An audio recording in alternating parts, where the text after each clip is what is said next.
When the gold rush faded and the desert began to reclaim the town of Rhyolite, one man refused to let the land turn him into a ghost.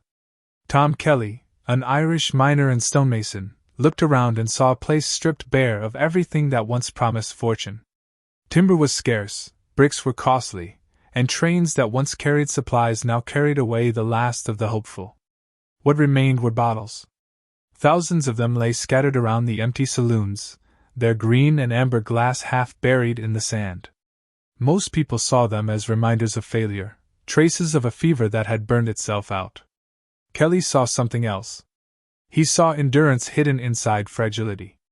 In 1905 he began gathering those bottles one by one, cleaning them, stacking them, and binding them with mortar until they formed walls that shimmered under the Nevada sun.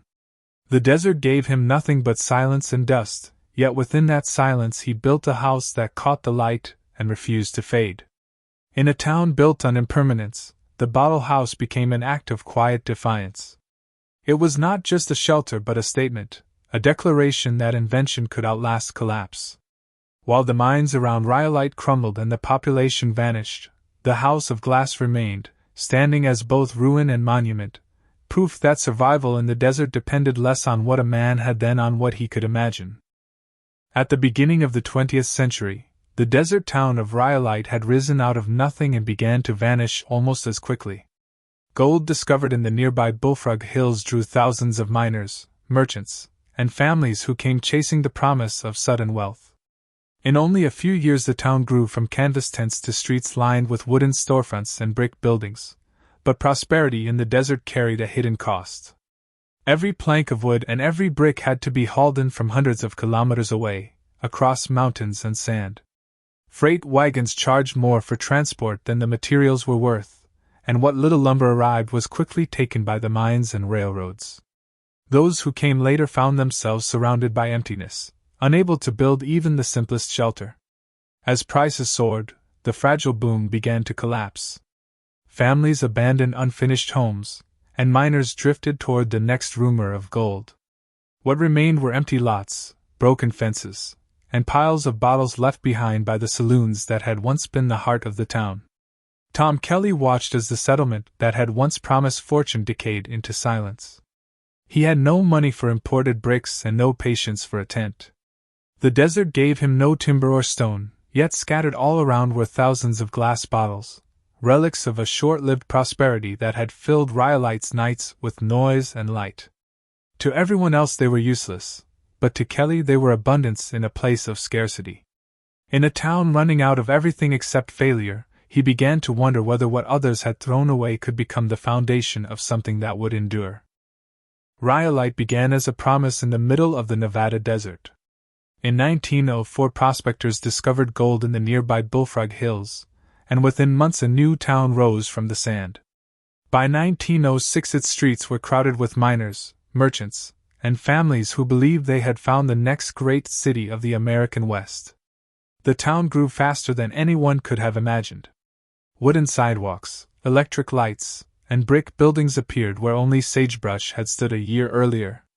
Newspapers arrived from California, railroads extended their tracks toward the mines, and for a brief moment Rhyolite became a symbol of modern ambition rising from barren land.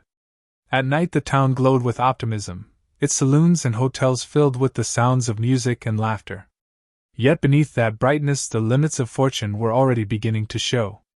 The gold veins that had drawn thousands were shallow and scattered, and by 1908 production had started to decline. Investors withdrew, banks failed, and the same rail line that had brought prosperity began carrying away families and machinery.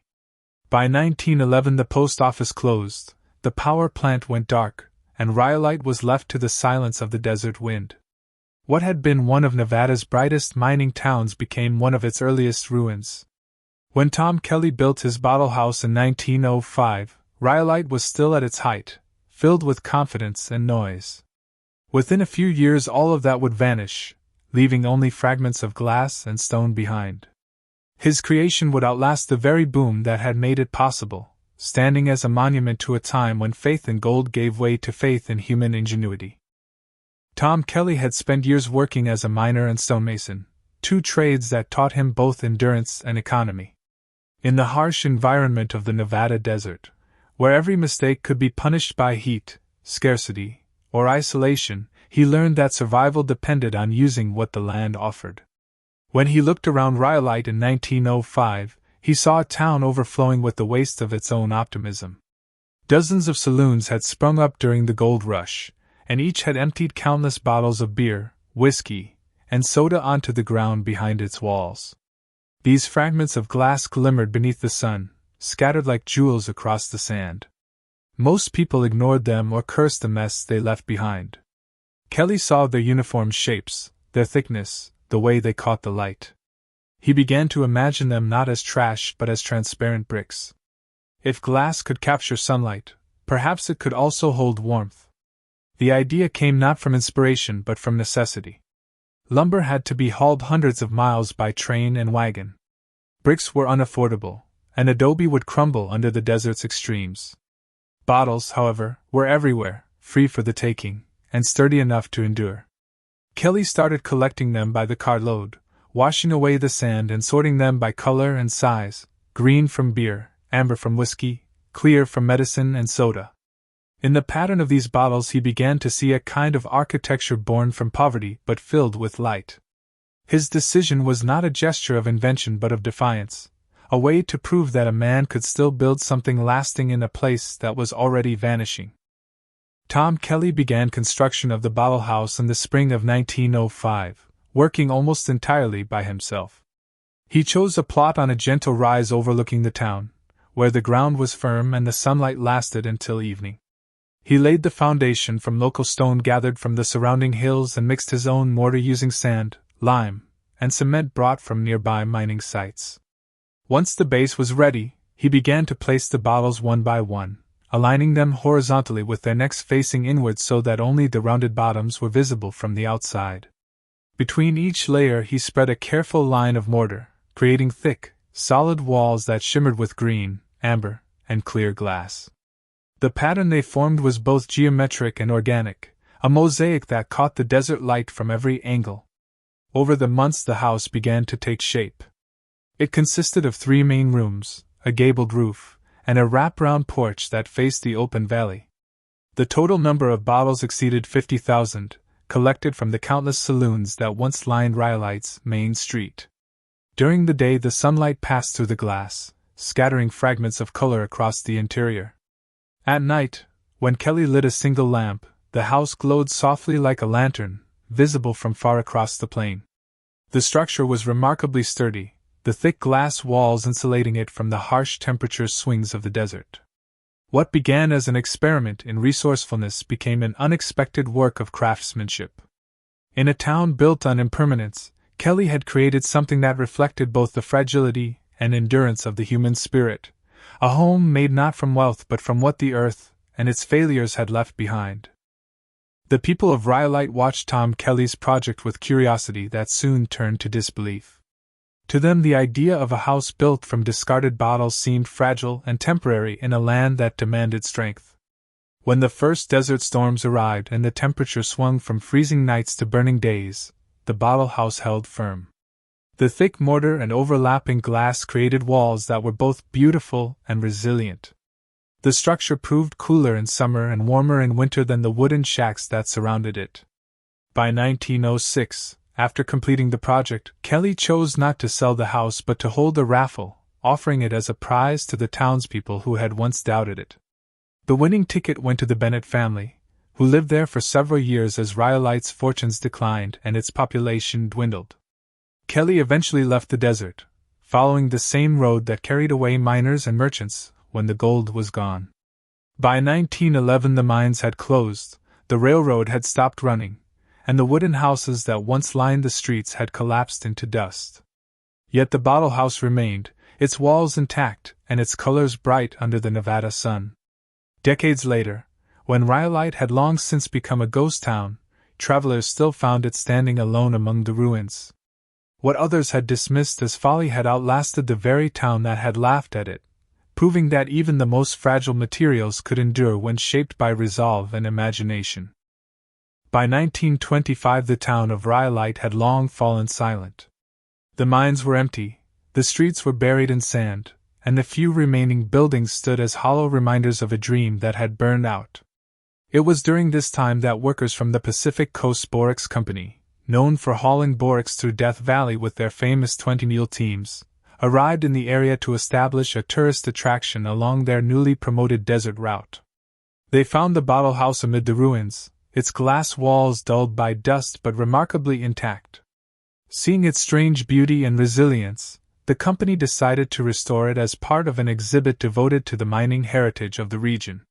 The workers cleaned and repaired the structure, replacing broken bottles and reinforcing the mortar so that visitors traveling to Death Valley by rail could stop and see the glass house of Rhyolite. Their restoration gave the abandoned town a second life.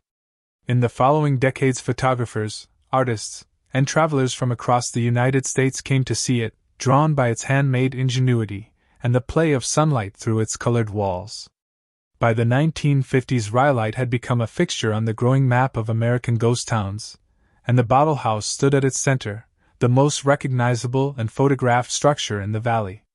Scholars of architecture later cited it as an early example of building with recycled materials, decades before sustainability or environmental design entered public vocabulary. For many, it symbolized a forgotten form of creativity born not from abundance but from constraint. What had begun as a miner's necessity became, with time, a lesson in how beauty could emerge from scarcity, and how a single act of invention could preserve the memory of an entire vanished town. Today, the bottle house still stood in Rhyolite, its walls gleaming softly under the Nevada sun. The desert around it had changed little since the days when Tom Kelly mixed mortar and stacked glass into place. The air remained dry, the wind carried the same fine dust across the valley, and the hills that once promised gold now held only silence. Yet within that stillness the bottle house had become more than a relic. It stood as a living record of persistence, a structure that embodied the quiet defiance of one man's idea against time and neglect. Visitors who came to the ghost town often found themselves drawn first to its walls, where color and light met in shifting patterns, reflecting the same sun that had watched over it for more than a century. Conservationists and historians worked carefully to preserve the house, repairing the mortar when the desert heat cracked it, and replacing bottles shattered by age. Despite these efforts, much of the original construction remained, a testament to the strength of Kelly's simple design. The bottle house had become a symbol not only of Rhyolite but of a broader truth about human creativity. It reminded those who stood before it that architecture was not always about wealth, materials, or blueprints. It was about imagination, the ability to recognize value in what others discarded, and the will to build something lasting in a place where everything else had vanished. In the vast emptiness of the desert, the bottle house continued to catch the light and return it, an unbroken dialogue between fragility and endurance. The story of Tom Kelly was the story of a man who created something lasting from what the world had chosen to forget. He did not build his house for profit or for recognition but because he refused to accept that scarcity meant surrender. In a landscape stripped of comfort and abundance, he gathered the fragments left behind by others and turned them into shelter. Each bottle he placed carried traces of the past, of the hands that once held it, and the lives that had already moved on. Bound together, they became a monument to persistence, a quiet defiance against the decay that surrounded him. The bottle house stood as more than an act of construction. It was an act of faith in human resourcefulness. It showed that resilience could take form not through wealth or power but through imagination and labor. Glass, fragile by nature, became a symbol of endurance when arranged with purpose, just as the human spirit could remain unbroken even in a place abandoned by fortune. Long after the gold had turned to dust and the people had vanished, the house continued to capture the light and return it to the desert. Its glow reminded those who saw it that survival was not merely the act of continuing but the art of transforming loss into creation. Tom Kelly's work endured because it was built not from materials alone but from a belief that the smallest remnants of life, if shaped with care and vision, could outlast even the silence of the desert.